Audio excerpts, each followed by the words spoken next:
إني ألقى الإناس في صومي وصلاتي ودعائي للرحمن وجميع الطاعات. Do you know what? No, I'll tell you what. Yeah, I'll be honest with you. Yeah. There's a lot of talk about. 'Cause I'm Muslim. Yeah. There's a lot of talk about how Muslims perceive homosexuals, how they interact with them and whatnot. Yeah. Or bisexuals, like you probably might maybe associate with that. But I'm just saying, the reason why I feel it's important for us to have discussions, okay, is to basically clear to give people understanding that of what we actually believe.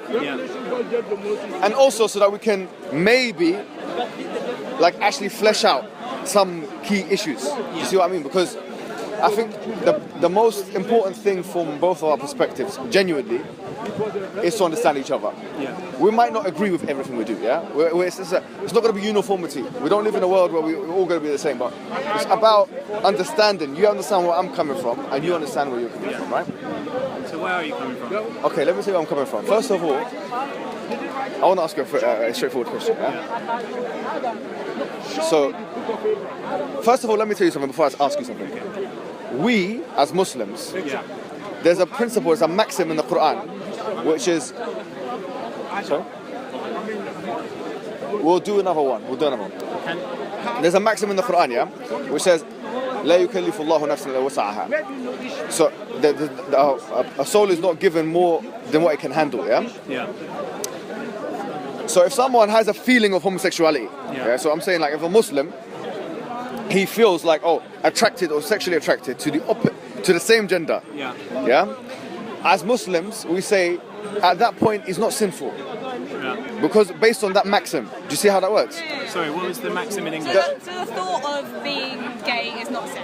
So basically, if you're if any human being like yourself or whatever, if you feel I get that. physically attracted, what's the maxim again? It's basically a soul is not, or a human being, a self is not given more than it can handle in terms of ability. So if you can't control yourself and it's just something that's within you, and you're feeling like, I'm attracted to the same gender, sometimes you can't necessarily control that. You see what I mean? So if that's the case, you're not sinful for feeling like that. Because Islam doesn't hold you to account for how you feel. Do you see what I mean? But let me be clear as well, because I don't want to sugarcoat everything and lie. I want to also be honest with you, Islam, when it comes to homosexuality, it forbids homosexuality in a sexual sense. So what I mean to say when I say that is that, say for example, a man wants to want to have sex with another man. Okay. So we would say that's morally not a right thing to do. It's not a good thing to do. Do you see what I'm saying? Now, if he feels good when he sees a man, all right? So it's morally, it's a wrong thing for a human being to do. It's to have sex with another man. Do you see what I mean? According to the Quran. According to Islam and Quran, But where does it say that? All right. So do you know it's interesting because in the biblical corpus, you have Lot. In Islam, you have Lut, who is the same person, The stories are different. It's not the same story completely, but there are some similarities. When Lot came to his people, they were homosexuals. Okay, so his people were homosexuals. He was guiding them to truth on two different fronts. He said to them, the first thing he would say to them is stop being homosexual, in terms of having sexual intercourse with other men. I looked at the Quran myself. I did a bit of a study, and I looked at I think 9 mentions of when Lot approached his people, and he's the only prophet that I can identify that he spoke to his people, and he didn't start off by talking about Tawheed, which is the idea that God is one. He actually always started by speaking to them about sexual, stop having sex with men. Men don't have sex with men. That's what basically it's saying. Now, the reason why I would say, I think this is the argument now. Like in the West, they say, look, man, that's okay. You can have that belief. That's fine. But, and you probably agree with this, say we believe in the West here that so long as you're not harming anyone else, you can do whatever you want. Would you agree with that maxim? Yes, I guess so. Well, no. As long as you're not harming. So long as you're not harming anyone else, you can do whatever you want. Well, you have to. Don't shoot Mel, that. Huh? Don't shoot Mel. Yeah, John Stuart Mill is an English philosopher, and he talks about the harm On principle. liberty, the harm principle. Yeah. You guys done politics or something? What did you do? PPE students, What did you both do? of us. Politics, philosophy and economics. Where and what uni? Goldsmiths. We're going into Is it? second year. Yeah. Are you in second year? Yeah. Trust me, guys, man. I've done it all before as well, man. I've done it all before, man. That's Yeah. why I think you guys know what I'm talking about. John Stuart Mill, the harm principle. Yeah. Yeah, And he obviously furthered from what Ben. If you remember, his father was close friends with whom? Bentham, yeah? And he grew up at Jeremy Bentham was a utilitarianism. So he realized that utilitarianism had like the issue of the harm, like it can cause harm. So he put a cap on that, or he kind of refined the theory of utilitarianism with what he called the harm principle. If you remember, like from your studies, yeah? Do you know what? Let me ask you a question then, yeah? Test on knowledge. All right, go on. We'll test your knowledge. I'm not testing your knowledge. She wrote the essay on Joe. I'm also the bisexual here as well. Are you bisexual as well? All right, fine. There's two, yeah? So, okay, let me ask you a question straightforward, yeah? Do you accept, do you think, if I said to you, look, all things aside, a mother and a son, they can wear protection, all right? They wear protection and stuff. Mother and a son. Get involved into a sexual relationship. Do you consider that morally acceptable? No, I wouldn't, because their mother is an older. I think age comes into it. I think the mother is a guardian of the son and is responsible. Go on. It's the power play between them, so it's like I wouldn't think it's okay for a teacher to have. But if they're both consensual. Even if they're both consenting, I wouldn't think it's okay for a teacher to have sex with a pupil because of the power dynamic that exists between them. Same with a mother and a son. There's a power dynamic there. I think if the son had reached the age of 18, which in England we agree there is an age for sexual consent, and like you're an adult now and you can Raise your voice just a little bit. Raise your voice just a little bit. yeah, if 18 is the age of sexual consent, you can make a decision as an independent adult. You have to have sex with whoever you want. Therefore, if a mother and an 18-year-old decided to have sex, then I would consider it very strange. So you wouldn't accept it? You say it's immoral, yeah? Or a father and let's say a granddad and his granddaughter, but they both, like the granddaughter's over the age. But my issue isn't that they're related, it's the power dynamic that exists between them. Okay, I'm with you, I'm listening to your point. I think you've made a good point actually, like it's an interesting point. Because whatever age someone is, there's still going to be power relations between the two individuals. I'm accepting what you're saying now. But what I'm saying is that if we're accepting that the maxim that we're being morally consistent with is the harm principle, the maxim basically that you can do whatever you want so long as you don't harm anyone else. Yeah. Then I feel it would be a contradiction of that harm principle if we said, okay, you have one rule for homosexuals and a different rule for those people who practice incest. Because actually, are you saying that incest is the same as homosexuality? what I'm saying is, can I ask you a question? Yeah, of course you can. What would be in your minds the difference between incest and homosexuality? Because incest exists in this power dynamic that I explained, that like mothers have power over their sons and like But the power and responsibility responsibility to bring them care. up. So can I tell you something, Cam? The things that you've mentioned, And also, there's a but I'm with you. There's no power there's dynamic. an inherent love and there's an inherent connection right. So it's due to that element. relationship. Do you think there's a naturalistic element Yeah. which makes it like naturalistically unacceptable? There's a bond in which demands a certain responsibility from the older guardian. Okay, can I tell you something? I'll be honest with you. Yeah. This power dynamic issue is an issue which is, first of all, sometimes if you've done philosophy and PPE and stuff, yeah. So I can tell you that you've got. I remember doing this when I was in uni as well. Yeah, I finished. Yeah. Do you guys remember like doing power? Like, did you cover like theories of power?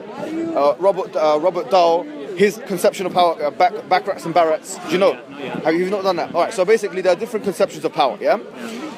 From a philosophical perspective, it's difficult to actually track what power is. Robert Dahl, he said that power is the ability for person A to change person B's ability to do what he otherwise doesn't want to do, or something like that. Then there's the second layer of power, which is Backrats and Barretts. They advance on this theory, etc. So first of all, when we talk about power dynamics, and obviously from a philosophical perspective, you've got Michael Foucault, who talks about power in a in a very complicated way. But it's very possible to have someone that is under the age of consent, like in theory consenting to having sex with someone much older than them. So they're both technically saying, yes, I want to do this. Yeah, I'm with you. But it's not what I was saying okay. to you is that power, it's in and of itself as a concept, as a construct, is a very difficult thing to define. And that's why you've got so many different people defining it in different ways. Michael Foucault, and Barrett, Robert Duff. Now, what I'll say to you that, so using this construct, which is power, to deem something as immoral is basically arguing in a circle, because first you'd have to prove that it exists in a certain way, and then you'd have to identify how this power exists in a certain relationship. Do you see what I mean? So, but I would say this. I would say that, I'll be completely honest with you. From an atheist, you guys, would you consider yourself like non-religious, yeah? So like, you don't believe in the higher source, yeah? I do believe in something that underlies everything. So would you, okay, fine, I'm with you, but you don't believe in God? I haven't sort of... I haven't established what this underlying something is, but he may be God, but he's a multiplicity of some kind. Okay, I'm with you, but can I tell you something, yeah? If you don't believe in God, my question to you would be, straightforward question, where do you derive your morals? In terms of objective morality, do you think you can get objective morality without an all-knowing, all-wise entity that can dictate them for you? I think objective knowledge can still be sort of apparent to me through this sort of rationale and reasoning between individuals, which is like this underlying something. It is an underlying unknown big other that we are none the wiser to. So you're not completely dismissing the fact that there could be an entity out there that's like that, right? Yeah. I'm with that.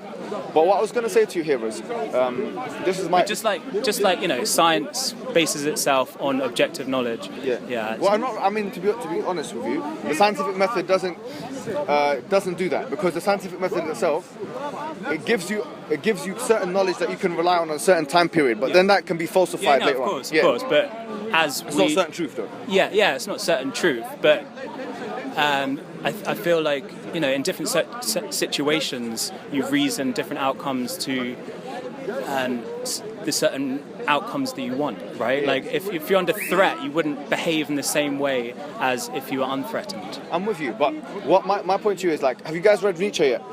Nietzsche. Yeah? What book have you guys read? Beyond Good and Evil. Beyond Good and Evil. Do you know how hard that is to read? Have you seen that book? No, don't. It's difficult book to read. Don't test me on it. I'm not going to test you on it. Right, but it's a difficult book to read. You agree, yeah? It's like The Gay Science. He wrote another book called The Gay Science. All right. Nietzsche. People like Nietzsche. People like Bertrand Russell, philosopher, atheist. People like Derrida. Jacques Derrida, you know him. These are postmodernists, yeah? Yeah. So basically, they don't believe that objective morality exists. Yeah. I would agree with that. You would agree with that, yeah? I would. So if I said to you, objectively, can you prove that homosexuality is a sin? You say, no, you can't. Yeah, you can't prove it's objectively a sin from your perspective. Yeah. But can you prove it's a good thing to do? No. And the same thing with it. But I believe that I can prove it's a good thing to do, in the sense that I feel loved, I feel empowered, I feel like it gives me a sense of belonging, and I think that through expressing my homosexuality, I've been able to be a more authentic version of myself and give more to society. So I think I can prove, in a sense, that it's objective. Do you not think that, because objective morality has a very certain philosophical connotation? Yeah, I guess the struggle is that I don't really believe in that many things that are objective, and no matter what situation you're in, it is objective. But at the same time, I could give you anecdotal and just real life experiences that have proven to myself and many other people. So that's all subjective then, yeah? Yeah, it's subjective. So okay, that's fine. I'm not saying that you're subjective. It's only subjective because I don't believe in objective morality, and I don't believe there's a right way to live your life. I'm not saying to you that's wrong. I'm not saying to you that you're not entitled to that. Okay, you're right. I'm not saying that. Yeah. But I'm just saying that. So it's very difficult for us here, from a non-objective perspective, to actually condemn anything morally. So even if I say, because you said that it causes me love and this and that, like I feel, you said my homosexuality makes me feel X, Y, Z, yeah? I'm saying to you that Hitler might have felt good when he was sorry, but when he was doing what he was doing, right? Yeah. It doesn't mean that because of that feeling that necessarily means that what he's doing is moral. But Hitler might have felt good, but at the same time killed millions of people. I feel good, and I'm not stopping anyone else from. So going back to the Hum principle. Yeah. Can we prove that liberalism is true, objectively? You know liberalism, the one that we described by John Stuart Mill on Liberty. You know the book. Yeah. Right? Can we prove that ideology is a true ideology? Objectively. No. You guys, this is a good discussion, don't you think? Yeah. All right. We Okay. Let me say. prove that. No. Okay. Listen, guys. I want to say something. Yeah. So I say to you the following thing. Yeah. 2 points I made to you that I want to reiterate. When it comes to the issue of homosexuality, I said to you, look, why do you accept that so long as you can do whatever you want, so long as you don't harm anyone else? Yeah. I mean, it's hard to measure that. Yeah. But you said you accept that as a maxim. I accept it in theory, but at the same time, But you don't say it's an objective maxim. No, it's not an objective maxim at all. But you accept it because it's impossible to measure how the ramifications of how you behave affecting other people. Fine, I'm with you. Yeah. Yeah. So you accept it as an objective maxim. What I'm saying to you right here and right now is that, first of all, we're not being able to prove that. We can't prove that, and you know that, right? We can't prove that it's an objective maxim. But even if we applied that objective maxim and we put it into practical usage, we realise that you'd have to allow incest to occur. And you said you don't like it for naturalistic reasons. But what I'm saying to you is that those creationists who make the same... I find it problematic that you think that incest and homosexuality are very... Can I ask you the question, like, what is the difference? Like, why is it a false comparison? Because incest is... Why is it a false comparison? It's an act that involves like very complicated power dynamics of mothers and children sort of I told you before that the word power has philosophical connotations which you have to unpack, and people define it differently. So Michael Foucault, Robert Dahl, and Backrax and Barrett. There's a lot of ambiguity in the sexual attraction. There's a lot of ambiguity in the way we relate to each other. Like, it's... But can I tell you what I think, yeah? I think the reason why homosexuality is accepted and incest is not as accepted is because in the 1960s and 70s, you had a movement of homosexuals that came out publicly demanding rights, and that was listened to by society, and it became the social norm. Had you had the same movement for people that practice incest... It didn't happen. You're hypothetical. It's a hypothetical situation. But we're talking about individual freedom. We talk about... But then again, the person that wants to be in an incestuous relationship should have his individual freedom as well. Yeah, of course, but okay, you can talk about sort of universalizing. Okay. Are you with me now? Do you see where I'm coming from? No, I see where you're coming from. But there's a problem because... What's the problem? As I said, like when you asked me, do you have a problem with incest? I said, if someone is of age, if they were 18 years old... Say 35. They're both... The man is a 35-year-old man, big man like me, and the mum is like, 55. Okay, and they want to get into an incestuous relationship together. I wouldn't say that was morally wrong. Okay. So now you've retracted. No, because I didn't know, but I would say it's very strange because... But that's just your value judgment on it. Yeah, it's my value judgment. Because they knew each other, like the mother knew them as a child, and they were a child to them, and they're still a child, and the idea of adults having sex with children, I view as morally wrong. No, but they're not children anymore. He's 35. But Woody Allen. Woody Allen adopted a child. She grew up to when she hit 18. He started getting with her, and then he ended up marrying her. I genuinely don't think anything's wrong with that. Okay. What's wrong with that? What is? She's not even his daughter. I know, but I don't think the relationship there is a relationship of equal power or a relationship... But remember what we said about power. Okay, I'm going to stop using the word power because that's the only thing you have to cut me down on. Okay, I don't think the relationship there is one that views the two people as like equal people because the mother has taught the son or the father has taught the daughter this is how you should live your life. But equality is once again, you can't prove that objectively, can you? I can't prove anything to you objectively because I don't really believe in objective truth. So it's kind of like a non-point. I can't prove you objectively anything. I get your point. Right, so do you see, what I'm saying to you is the following, that we have to be, whatever paradigm we want to work within, we have to be morally consistent, I'm a Muslim. What I believe in is that basically God, there were prophets that came before time, that God revealed a message that He is singular, He's one, etc., to all these prophets, and that these prophets came with two things. They came with an evidence base, and they came with a message. The message was that He was one, God is one, etc., and that you have to obey God. That's the message. In that message, there's basically God's expectations we have to be. in that message, I'm saying to you that we believe that homosexuality, the act of penetration, sorry to be What if you're a graphic. girl? What if you're a girl? What about it? It's still You like... can't have penetration if you're having two You, girls having you, sex. you can if you use I some mean, you sort... can. But if you don't have penetration and there's two girls having sex, is Alright. it morally wrong? It's morally wrong as well, we would say that. Yeah, we would say basically... But why? If it's the act of penetration, why? The question of why, the answer of it is a straightforward question. The paradigm is that God knows best, yeah? Sure. Yeah, so But if God knows you're best, so saying- he's telling us saying- it's wrong. But if you're saying the act of gay sex is wrong because of the act of penetration, No, it's not that. so why is the act of gay sex? Why is it wrong? Yeah. The answer from our paradigm is because God said so. And God is all-knowing. And that's objective morality. Therefore, everything that comes from an objective moral perspective is what we follow. But even if you wanted to use your own words against, because you did mention naturalistic things, yeah? You said that incest is unnatural, yeah? I didn't say that. Well, I think we agreed upon that at some stage, but we could use that very same argument against homosexuals. I didn't. But homosexuality exists in so many different species. It existed throughout the whole of time. Fine. So does murder.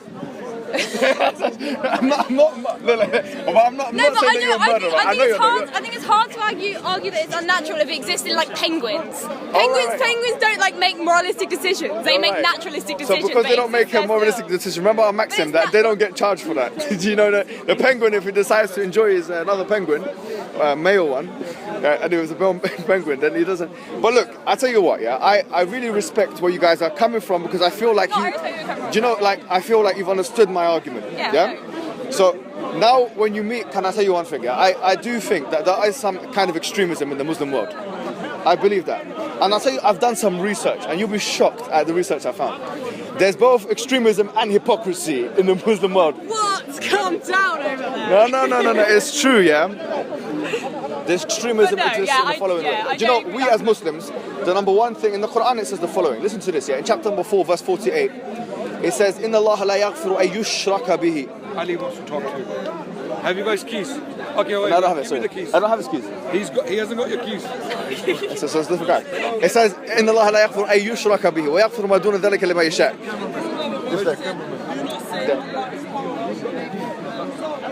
God says, sorry, I'm sorry about this. It says that God doesn't allow that you do shirk with him. Shirk is like giving the rights of God to any other than God, yeah?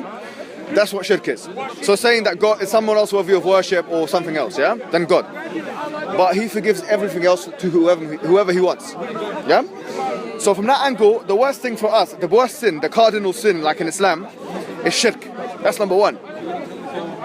Then beyond that is like kufr, which is a kind of like, you know, kufr is disbelief, disbelieving in a message when it's come to you, yeah? Then below that, there are things like murder. Murder is there, yeah? According to Ibn Qayyim, one of our scholars that wrote a book called The Debt with the Wet, when he addresses the issue of homosexuality, he says, then after murder, below that, he says, in his opinion, he believes that the act of a man having sexual intercourse with another man is there. Right below murder, basically, yeah? So you've got shirk, kufr, but the point is, look, think about this. Those Christians that are walking around right now in Speaker's Corner, they're doing the number one sin for us. Yeah, because they believe that Jesus is God, yeah? Hindus that believe that Ganesh is God, he's got 8 arms, this God is God. They're doing a worse sin than the homosexual, yeah? Obviously a murderer is doing that, as a worse sin. So, inshallah, we're gonna, yeah. Sorry, we kept too long. I'm just gonna finish it, I'm gonna Got too into So basically, what I'm saying to you, yeah, is that doesn't. So when I see a Christian, I'm not gonna do anything. I'm gonna speak to them like I've spoken to you today, yeah. So I think the extremism exists, yeah. But when people actually think that homosexuality is the worst sin, it's not the worst sin. There's sins that are worse than it in Islam, and it also exists in the way that some people, I think they have it's kind of like a fetish attitude towards homosexuals. Well, if you feel like that with homosexuals, you should feel like that with Christians and Jews, or not Jews, but Christians and Hindus. They're doing what we believe is a worse sin, yeah? So I feel like free discussion and conversation, the one that we've had today, is a vitally important thing that we should do. And I think it's a point of agreement. In your opinion, can like Muslims and homosexuals live side by side? Indeed. Oh yeah. Look, I mean, that's the thing is, yeah. This is, I think, one of the biggest misconceptions where people actually feel because of the things that's happened, yeah, the like recent incidents and whatnot, that we are out here to kill civilians or something like that, or that we are out here to hurt homosexuals. It's not what we believe in. So we don't believe in the Quran. It says in chapter 2, verse 256, "لا إكراه في الدين قد تبين الرشد من الغي." It says that there's no compulsion in religion, that the truth is very manifestly clear from the falsehood. So with that, I will conclude. But look, I'll tell you to do one thing, as if you don't mind, yeah. And I'll let you think about it. Can you do me a favor? When you go home, start reading the Quran. I do want to read it. Read it, because if you're doing PPE, you will get. I'll tell you what you guys are going to have. You're going to have a good insight in the world. Because I've done a very similar course in uni, yeah. What did you do? Sorry. I done politics. Then I done a postgraduate in history, and then things after that. But the point is, there was a lot of like philosophy modules in that one, yeah. What you need, I think, what will make you an all-rounded person is not only to have idea of politics and philosophy, but also to have an understanding of at least the major world religions. Like, where are we coming from? So I know now where you're coming from, so you should know where I'm coming from. I'm not saying that I'm not going to treat you in a bad way. I don't like people that don't eat pork. I don't like eating pork, yeah. But I'm not going to go stand outside the Tesco's, yeah. Oh, this guy's got you know what I'm saying, what do you call it, a beer can. Let's rush him. Let's beat him up. We're not going to do that. It's not practically and reasonably. That's not how we interact. Our method is rationalism. We believe in like intellectualizing it and speaking and genuinely, not sugarcoating it. I'm not going to lie to you, but also I'm not going to treat you with any disrespect, because that's not the way of the prophets. That's not what Lot did when he met the people. He said to the people, you know, basically abandon this act of homosexuality. Abandon it. You'll feel that your life is probably going to get better. I'll be honest with you. What if it doesn't? Trust me, I'll tell you what. What if it doesn't? I promise you, it will. But what if I felt worse being in the closet than out the closet?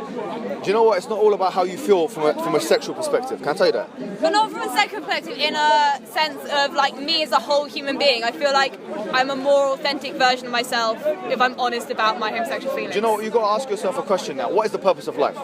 Because if you answer that question properly, then you can answer what would be the most authentic version of you. Do you see what I mean? Yeah. You are authentic when you're doing your purpose. There's a basic human function. We've got to ask ourselves, what is that basic human function? Do you see what I'm saying?